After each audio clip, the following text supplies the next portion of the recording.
Ikaw ba ay nahihirapang makatulog? Di ka nag-iisa, kabayan.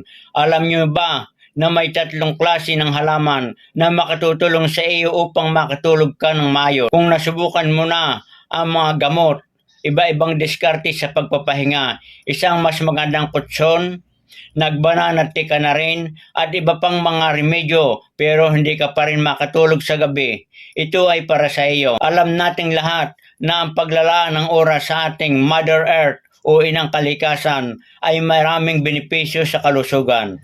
Kaya posible ang paglalagay ng halaman sa loob ng bahay ay maaaring makatulong sa iyo na makakuha ka ng mas mahusay na pagtulog sa gabi. Maraming benepisyo ang paglalagay ng mga halaman sa iyong bahay, kabilang ang pagkakaroon ng mas mahusay na kalidad ng hangin, nakakabawas ng stress, nababawasan ang pagkabalisa, nalulunasan ng sakit ng ulo, nagpapaganda ng mood, nakakaiwas sa sipon, sakit, pinabubuti ang paggana ng utak, at pinabubuti ang pagtulog.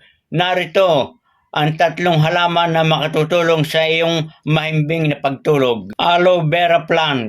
Ang aloe vera ay isang mahusay na indoor plant dahil meron itong maraming benepisyo at madaling panatilihing buhay. Ang aloe vera ay nakalista bilang isa sa mga nangungunang halaman sa pagpapaganda ng hangin ng NASA at ipinakikita naglalabas ng oxygen sa gabi. Ang pagtaas ng supply ng oxygen sa gabi ay maaaring makatulong sa insomnia at mapabuti ang pangkalahatang kalidad ng pagtulog. Ang aloe vera ay kilala rin bilang plant of immortality at madaling ma-reproduce.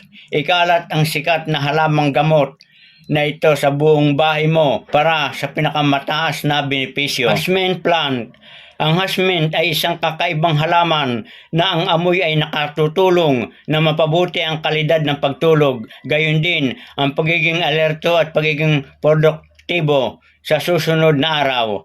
Ang pag-amoy lamang ng halaman na ito ay maaaring makatulong na mabawasan ang pagkabalisa at stress. Snake plant. Ang mga snake plant ay madaling panatilihing buhay at mahusay na indoor plant. Ang mga snake plant ay pinaniniwalaan na nagpapabuti sa kalidad ng hangin sa pamamagitan ng pagsala ng oxygen at sa ngayon ay nagpapabuti sa pangkalahatang kapaligiran ng isang tirahan. Ipinakikita ng ilang pag-aaral na ang pagkakaroon ng snake plant sa silid ay makatutulong sa mga tao na maiwasan ang pangangati ng mata, mga sintomas sa paghinga, pananakit ng ulo at maaari ring mapabuti ang antas ng produktibidad. Kaya mga kabayan, kung kayo ay may mga ganitong halaman sa inyong hardin, subukan nyo na maglagay sa loob ng inyong tahanan. Good luck and good health. Stay safe, stay healthy. Magandang araw, kabayan.